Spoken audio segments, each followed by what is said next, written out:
네, 학생입니다. 그 사회복지학과 지금 4학년인데 작년 1년 동안 3년 재작년이었죠. 그렇죠. 제가 작년에 선생님 왔었으니까 재작년에 삼육대학교를 와서 교환학생으로 이제 1년을 있으면서 뭐 한국어를 열심히 배웠어요. 올 때는 좀 잘 못 알아들었는데 와서는 이제 6급 받았지. 최고. 한국어 최고급 받고. 근데 1년 물론 일본에서 조금 배우고 오기는 했는데 1년 만에 최고가 됐어요. 근데 뭐 주말마다 그러니까 화요일, 금요일, 토요일 원래 교인이 아닌데 한국어를 배우기 위해서 교회를 얼마나 열심히 다녔는지 그 한국어가 그렇게 는 거예요. 그 이제 처음에 우리가 이제 내한식의 성경을 그때 코로나가 막 시작해가지고 하여튼 삼육대학교에서는 이제 집회를 하지 못하도록 그때 아주 뭐 굉장히 엄격하게 관리했는데 우리는 예배를 계속 드렸어요. 모여가지고. 예. 그래서 매일 안식일 되면 수위 장로님 와가지고 이제 맨날 이리 쫓아내고 저리 쫓아내고 예수님 말씀대로 이리 피하고 저거 하면 박해하면 저리 피하고 저기서 박해하면 또 피하고 하면서 수위 장로님을 잡아야죠. 네. 그렇게 우리가 예배를 이제 드리고 여러 명이 이제 침례를 받았는데 이 아미 학생은 처음에 이제 침례를 못 받았어요. 어머니가 반대를 해서 일본에 있는 가족들이 이제 반대를 해서 침례를 받지 못하고 굉장히 힘들었죠. 다시 이제 기도하고 어머니의 허락을 받아내기 위해서 우리 아미 학생이 이제 또 화상으로 엄마하고 성경 공부를 했어요. 그래가지고 나중에 엄마가 이제 그 기독교를 받아들이고 그렇게 해서 이제 침례를 받았어요. 훌륭하다. 일본은 지금이 이제 방학입니다. 대학교 우리하고 학제가 틀려서 이제 방학을 맞아서 이제 한국에 놀러 왔어요. 안식일 우리와 함께 이제 보내게 됐습니다. 아멘. 사랑해 주시고 한국말을 잘해요. 아니 보고 자기 소개 좀 하라고. 자기소개 실수를 했네. 한국말 할 수 있는 기회를 좀. 내일 안식일 날 아침에. 내일 또 그렇지. 우리 아미 학생의 간증도 좀 저거 해도 될 것 같아요. 아침에 짤막하게 아미 학생의 간증을 좀 하도록 하겠습니다. 자, 그러면 오늘 저녁은 우리 다 같이 사무엘상 1장 1절을 펴서 보시도록 하겠습니다.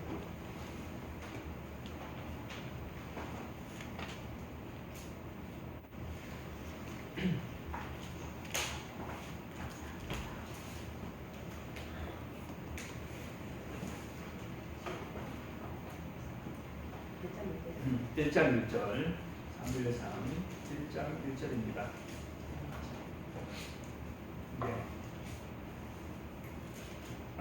에브라임 산지 라마다임 소빔에 에브라임 사람 엘가드라 하는 사람이 있었으니 그는 여로함의 아들이요 엘리후의 손자요 도후의 증손이요 숲의 현손이더라. 그에게 두 아내가 있었으니 한 사람의 이름은 한나요 한 사람의 이름은 브닌나더라. 브닌나에게는 자식이 있고 한나에게는 자식이 없었더라. 이 사람이 매년 자기 성읍에서 나와서 실로에 올라가서 만물의 여호와께 예배하며 제사를 드렸는데 엘리의 두 아들 홈리와 비느하스가 여호와의 제사장으로 거기에 있었더라. 여기 이제 한 가정의 이야기가 나옵니다. 여러분 지난번에 우리가 어디까지 이제 했냐면 룻기까지 했어요. 룻기까지 했는데 워낙 제가 이제 금요일 저녁에 말씀 시간이 너무 적어가지고 그죠? 한 달에 한 번 정도 하는 것 같아요. 좀 이 진도가 부실하게 진도가 부실하게 나가가지고 성도님들이 잘 기억을 못 하실 것 같고 또 저도 잘 기억을 못 할 정도로 시간이 많이 흘렀습니다. 자, 사사기는 이스라엘 백성들이 애굽에서 모세의 인도로 가나안에 정착한 이후에, 그죠? 그때 시대를 사사기라고 하는데, 이 사사라고 하는 말은 재판관이라는 뜻입니다. 그죠? 재판관. 근데 그 당시에 이스라엘 나라는 아직 왕국을 이루지 못했기 때문에 대통령이나 왕이나 이런 사람들이 다스리는 게 아니고 그냥 뭐한 사람들이요? 좀 리더십이 있는 사람들이 나라를 다스렸는데 주로 하나님께서 그때 필요에 따라 선임을 하셨어요. 주로 하나님께서 어떻게 사람을 선임을 하셨어요?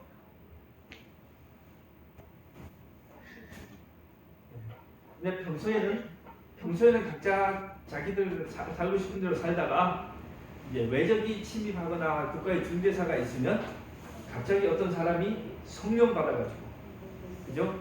성령이 어떤 사람에게 임해가지고 그분이 이스라엘 백성들을 구원하지요. 나타나서 이스라엘 백성을 구원하고 이렇게 하면서 이 이스라엘 나라를 이제 끌고 갑니다. 그런데 이 사사 시대가 경영이 잘 안 됐죠. 하다가 어떻게 빠졌습니까? 굉장히 나라가 사사기서의 끝부분을 보면 아주 영적으로 타락하고 도덕적으로 아주 타락하고 그 다음에 신앙적으로, 그죠? 종교적으로 완전히 그냥 엉망진창이 됐어요. 그러니까 사람들이 어떻게 생각했어요? 이 모든 문제는 뭐가 없어서 생겼다? 왕이 없어서. 인간 지도자가, 눈에 보이는 지도자가 없기 때문에 뭐 하는 것이다? 이런 나라가 혼란스러워진 것이다.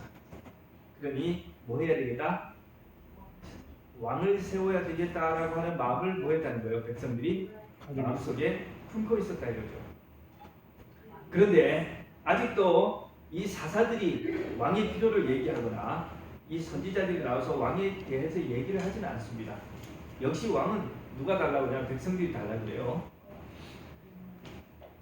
자, 이 사무엘이 그 다음에 이제 좀 짚고 넘어갈 것은 룻기가 있죠.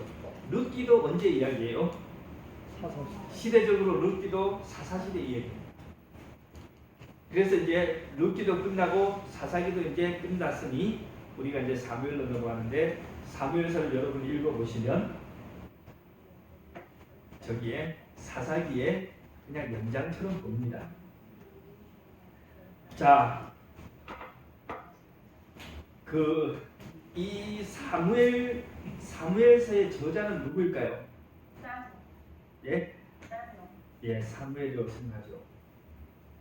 그런데 성경이 별로 사무엘이 썼다고 말을 하진 않아요. 그냥 사람들이 생각하는데 성경에 보면 꽤 여러 개의 책들이 있었다고 나와요. 옛날에 여러분 야살의 책 뭐 이런 거 들어보셨죠? 야살의 책에 기록되기를 뭐 이렇게 성경이 나오잖아요. 잘 기억이 안 나세요? 네. 예. 어쨌든 고대에 그들이 읽었던 소지하고 있었던 책들이 꽤 여러 번 있어요. 그런데 이 사무엘서나 열왕기상하, 역대상하에 쭉 읽어보면 그 책들을 인용합니다. 무슨 책에 기록하기를 이랬다라고 인용을 해요. 그래서 이 사무엘서의 내용은 저도 원어로 읽어보진 않았어요. 원어로 읽어본 연구한 학자들은 적어도 여러 개의 책의 내용이 좀 많이 이렇게 좀 섞여있다. 문체를 볼 때 그렇다라고 해요. 그러나 전체적으로는 사무엘이 기록했을 것이라고 믿는 것이 가장 안전하고 좋습니다. 자, 이 사무엘서가 시작되던 시대는 굉장히 중요한 시대입니다. 여러분 창세기가 중요합니까? 창세기가 아주 중요해요. 하나님이 천지 창조를 하시고 인간을 처음 창조하시니까. 출애굽기 중요합니까? 중요하죠. 하나님이 창조하신 백성이 지금 어디에 가서 노예가 되어 있어요? 애굽에 가서 나라 없는 서름을 겪으면서 종살이를 하잖아요. 거기서 하나님이 모세를 일으켜서 뭐 했어요? 이스라엘 백성들을 애굽에서 구원했으니 그거 대단히 중요한 책이죠. 그 다음에는 무슨 책입니까? 여호수아나 사사기가 또 중요한 책이에요.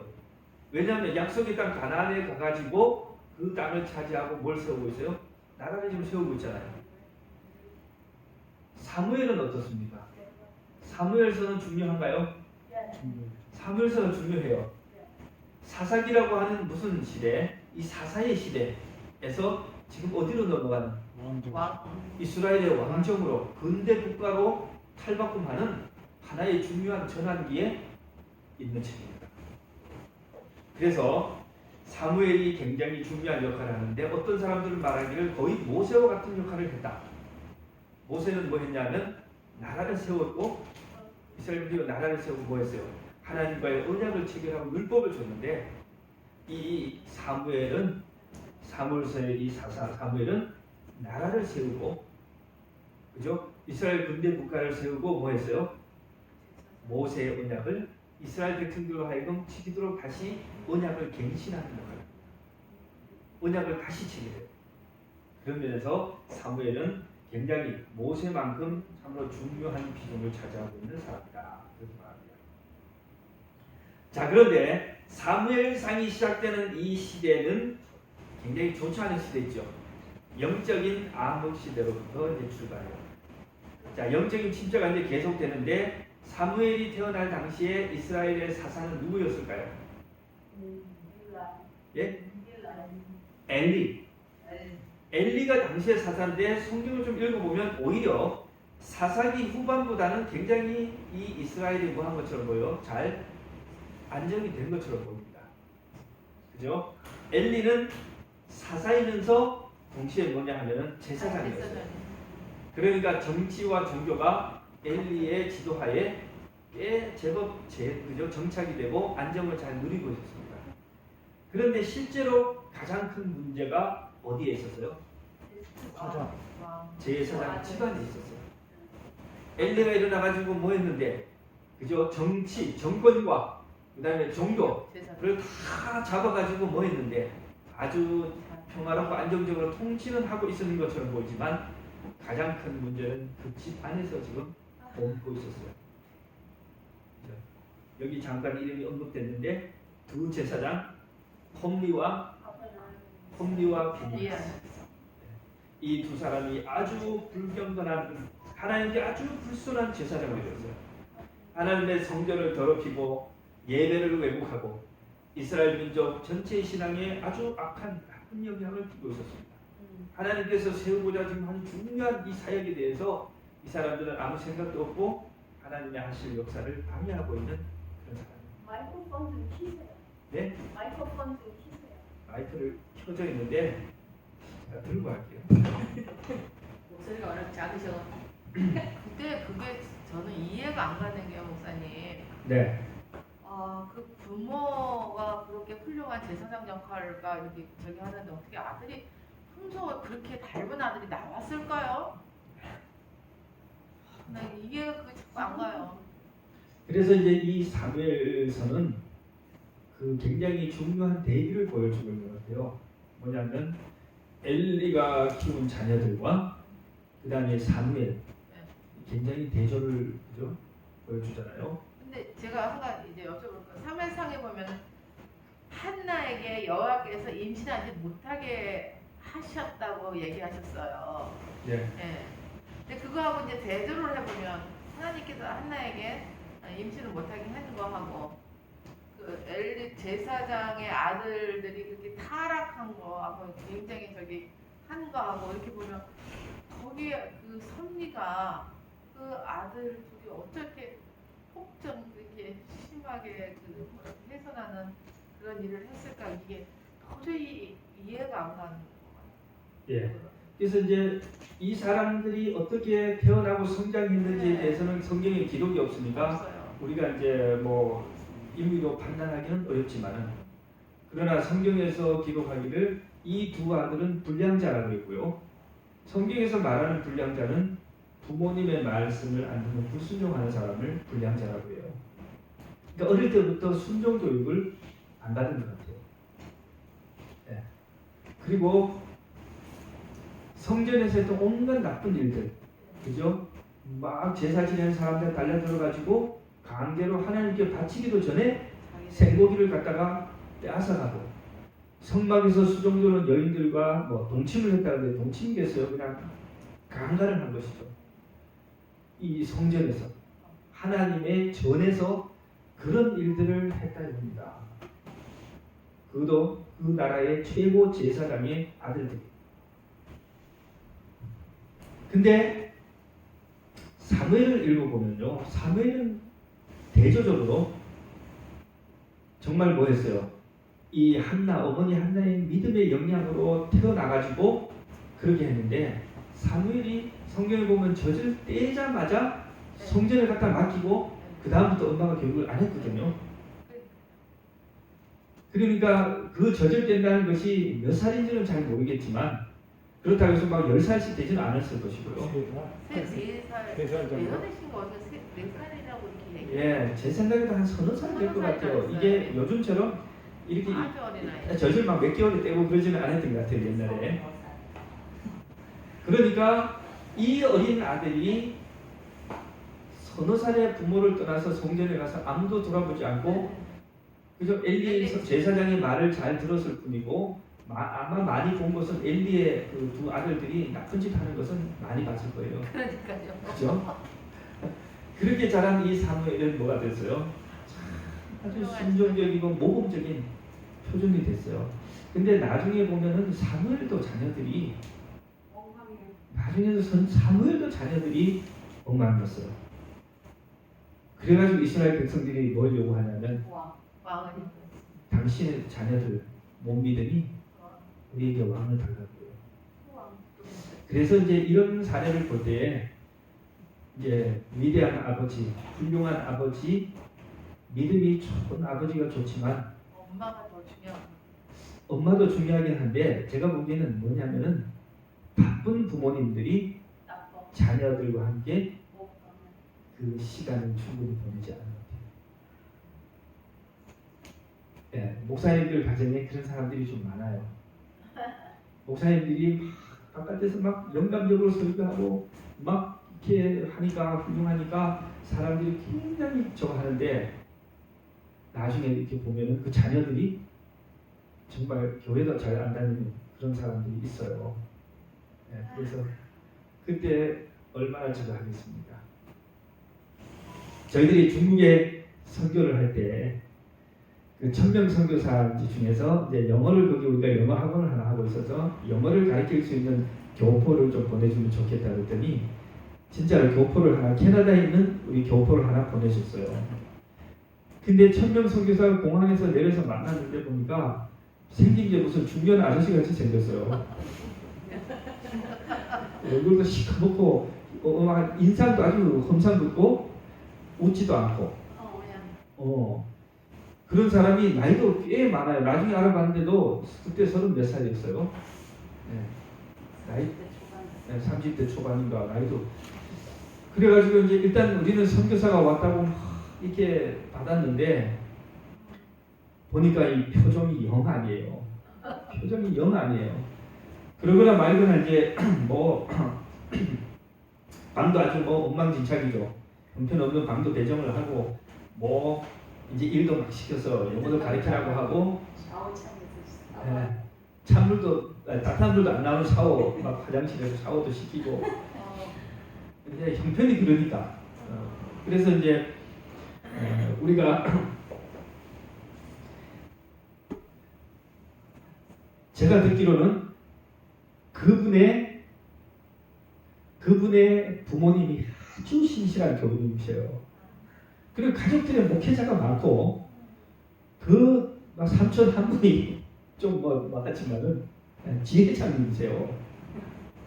그런데 이런 빵빵한, 그죠? 믿음의 정말 부모님들을 집안에서 태어나는 이 친구가 정말, 선교지에 와가지고 하는 일이 정말 너무 이상한 거예요. 그 어느 날 제가 이제 우리 화장품 이제 가게를 했는데, 화장품 가게 간판을 이제 우리가 다시 이제 만들기 위해서 내렸는데 막 못이 많이 바뀌었는데 그 내가 못을 빼라고 그랬어요. 근데 일을 시키러 저쪽에 있는데 뭐 사람이 우는 소리 같은 게 막 들려요. 그래서 이제 이렇게 봤더니 그 친구가 그 못을 한 개씩 뽑을 때마다 울고 있는 거예요. 막 비명 소리를 지르면서 아니 대체 왜 그러냐. 근데 그때는 이제 워낙 분위기가 안 좋으니까 말을 못했고 한참 있다가 나중에 이제 알게 됐어요. 나중에 알게 됐는데 이 친구가 어느 날 이제 간증을 했어요. 어느 날 이 친구가 간증을 하는데 자기가 이제 그런 부모님이 태어났다 이거예요. 아버지가 연세가 많으세요. 늦게 낳은 거예요. 그래서 자기는 거기서 부모님하고 교회 가는 것이 이제 싫었던 거죠.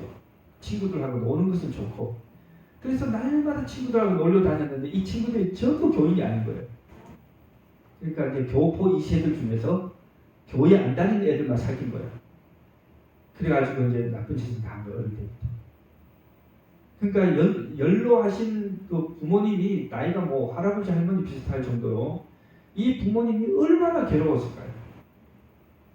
때려도 보고 혼도 내보고 울려보고 쫓아내도 보고 별짓을 다 해도 안 돼요. 하여튼 미국 사람들은 다 하잖아요. 술, 담배, 마약 뭐 다 하잖아요. 하면 나쁜 걸 하면은 교회를 안 다니면 뭐 그리고 뭐 나가서 계속 사고 치고 막 이러니까 어느 날 어머니가 이제 이 친구를 잘 해가지고 이제 엄마 아버지 나이 많으니까 살 날도 얼마 안 남았다. 너 마지막으로 부모님 소원을 하나 들어다오. 그러니까 그게 뭐냐고 했더니 너 침대 받는 거다. 그래가지고 이 망나니가 뭐 그 정도는 해드릴 수 있다고. 그래서 침대를 받았어요. 침대를 받고 나서 이제 어머니가 너 침대도 받고 하니까 고마우니까 선물을 하나 주겠다고 필리핀 여행 티켓 비행기 티켓을 끊어줬는데 그 티켓이 뭐냐면 1000명 선교사. 그래가지고 이 친구가 뭐냐고 엄마한테 그랬더니 엄마가 한 석 달만 있고 오면 된다고 하니 갔다가 와라. 그래 이 친구가 이제 엄마를 위한 마지막 효도로 그 비행기 티켓을 받아가지고 필리핀 가서 석 달을 훈련을 받았어요. 그렇게 이제 불량하게 이제 선교사 훈련을 받고 자기는 이제 돌아올 줄 알았는데 필리핀에서는 중국에서 교포 선교사를 보내주시오 하니까 그쪽으로 파견을 합니다. 그러니까 집으로 캐나다로 돌아가서 예전에 그 나쁜 짓을 하려고 이제 그렇게 하려고 하다가 그만 여기 왔는데 이 친구 말로 이제 감옥살이 같은 데로 온 거예요. 그래가지고 이제 도망도 못 치고 돈이 하나도 없어요. 엄마한테 전화를 하면 죽겠다고 전화를 울면서 전화를 하면 엄마가 좀만 기다리라고 조금만 있다 오라고 이제 이렇게 하고 하면서 이제 시간이 흐르고요. 그러니까 제가 일을 뭐 그죠 뭐 그런 의식이잖아요. 못 뽑고 뭐 하는데 한 달 월급이 중국 돈으로 500원. 선교사 한 달 월급이 중국 돈 500원이니까 얼마예요? 8만 원. 8만 원 받고 자기가 이제 뭐하요? 이제 선교사를 하는데요. 하나님께서 사람을 바꿔주신 것 같아요. 그렇게 일을 정말 부정적으로 그렇죠. 소 물 먹기 싫어하는 소 데려다 끌고 물 먹이는 게 얼마나 힘들어요. 근데 이 친구가 정말 그러더니 언젠가 한번 그 중국 청년들이 말 안 듣는 중국 청년들을 옆에서 봤어. 신목사님은 너무 애를 먹이는 거야. 이 친구가 의문이 생겼어요. 그러면서 목사님 내가 저 친구를 어디 데려다가 좀 때려줄까요? 이 친구가 헬스를 해가지고 이 몸이 좋아요. 근데 어디 안 보이는 가서 저 친구를 좀 내가 때려주겠다고. 여기는 캐나다가 아니고 여기는 중국이다. 그렇게 해가지고 이 친구가 이제 막 열심히 이제 했어요. 참 열심히 했어요. 그 노래도 잘 하고 뭐 무거운 짐도 잘 다루고 아이들 어린애기들 영어도 잘 가르쳐요. 막 말을 못 알아듣는 애가 있는데 유치원 애가 영어 잘한다고 왔어요.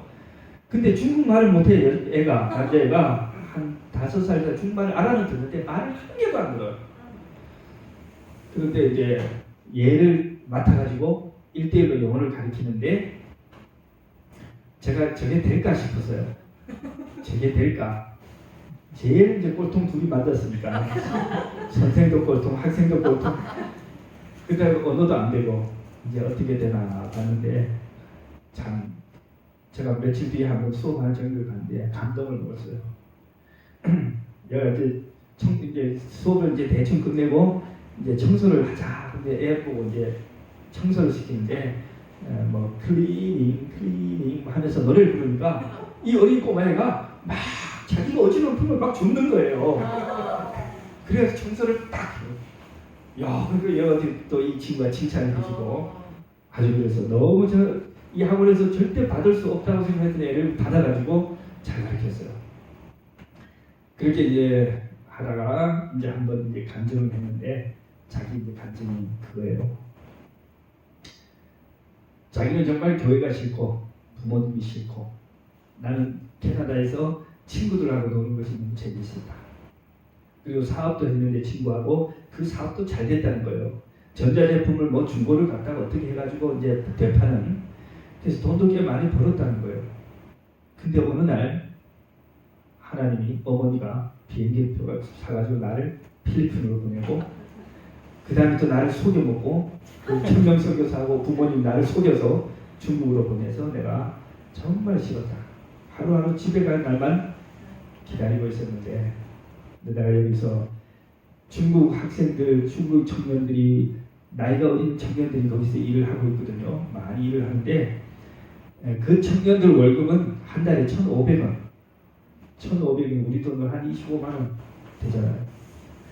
근데 그 25만 원을 받는 청년들이 여청년들이 일을 하는 걸 보니까 아침 새벽부터 저녁 밤늦게까지 아주 노예처럼 일을 한다는 거예요. 근데 불평하지 않고 그렇게 일을 하다가도 제 친구들끼리 까 웃고 또 뭐 즐겁게 막 노래하고 이렇게 하는 모습을 보면서 내가 캐나다에서 하루에 벌던 돈보다도 훨씬 더 좋은 돈을 받는 게 아니에요. 내가 하루에 캐나다에서 하루에 받던 돈의 절반밖에 안 되는 월급을 한 달에 받는 애들이 아침부터 저녁까지 그렇게 열심히 일하고 그리고도 뭐 하지 않아요. 그리고도 원망하거나 분노하거나 저주하지 않고 그렇게 즐겁게 행복하게 살아가는 모습을 볼 때 나는 인생을 잘못 살았구나. 나는 인생을 잘못 살았구나. 그런 생각이 들었다는 거예요. 그때부터 이제 마음을 고쳐먹었어요. 그래가지고 성실히 있다가 나중에 가서 이제 대학을 갔다고 들었어요. 대학을 가가지고 그 뒤에 소식은 못 들었지만 아마 대학을 잘 졸업하고 교회를 잘 다닐 것 같아요. 잘 다니고 있대요. 잘 살고 있어요. 네. 근데 제가 이제 그 친구의 생각이 나는데 왜 그러냐면 집안이 아무리 좋아도 부모님이 신앙이 아무리 훌륭해도 그것만 가지고는 다 가요. 정말 교회는 교회가 맡아야 될 역할이 있고 가정에서는 가정이 맡아야 될 역할이 있고 아버지는 아버지 역할이 있고 어머니는 어머니 그죠? 그래서 우리 와이프의 말씀을 보면 부모가 아무리 뭐해도 아무리 바깥에서 위대한 일을 한다고 이렇게 해도 뭐 하지 못하면 자기 가정을 위한 자기의 의무를 자녀들을 위한 아버지 어머니로서 영적 그 책임을 다하지 못하면 후회할 것이라고 그랬거든요. 후회할 것이라고. 그래서 오늘 우리가 이 엘리의 가정 또 사무엘의 가정 이게 참 우리 모두의 가정이 아닙니까? 그죠?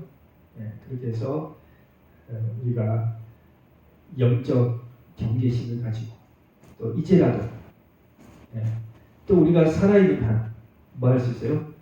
우리의 감화력을 또 나눠줄 수 있지 않습니까? 그렇게 해서 우리의 이 정말 가족들이 또 자녀들이 또 믿지 않는 많은 그 우리의 형제들과 이웃들이 우리를 통해서 하나님의 살아계신다는 능력을 또 사랑을 체험할 수 있도록 그렇게 하게 되기를 바랍니다. 오늘은 시간이 다 됐으므로 여기까지 하고 우리가 또 내일 또 쉬는 날 전도회를 위해서 또 함께 기도하는 시간을 갖도록 하겠습니다. 내일은 우리 최병남 목사님께서 이제 오십니다. 오셔서 우리 역시 아주 재미있고 은혜로운 말씀으로 말씀해 주실 텐데, 우리 이제 교회를 처음 나오시는 분들이 여러 분 계셔요. 그분들이 정말 그 말씀을 통해서 하나님을 꼭 만날 수 있도록 우리 기도해 주십시다. 성함은 다 아시죠? 우리 나오시는 분들 성함을 기억하시죠? 네, 오늘은 한 3분 정도씩, 이번에는 이제 조별로 아니고 옆에 가까운 분들 한 3분 정도, 뭐 2분, 3분, 4분 이렇게 조를 만드셔서 우리 내일 전도회와 우리 또 교회에 처음 오시는 구도자들, 그분들 위해서 기도해 주시기 바랍니다. 이 최 장로님 제가 문자를 좀 받았는데, 아무래도 보성 쪽으로 그 교회를 이제 가시기 위해서, 옮기시기 위해서 아마 이제 혈기교회를 계속 오지는 못하시겠다고 그렇게 주셨어요. 그래서 언제 시간이 되시면 한번 오셔서 인사, 이별 고별 인사라도 좀 하시도록 그렇게 하시자고 그러고, 당분간 이제 장로님 못 오시니까 우리 최 장로님의 계획이 잘 되어서 우리 장로님 희망하시는 곳에 잘 정착하실 수 있도록 그렇게 기도해 주시면 감사하겠습니다.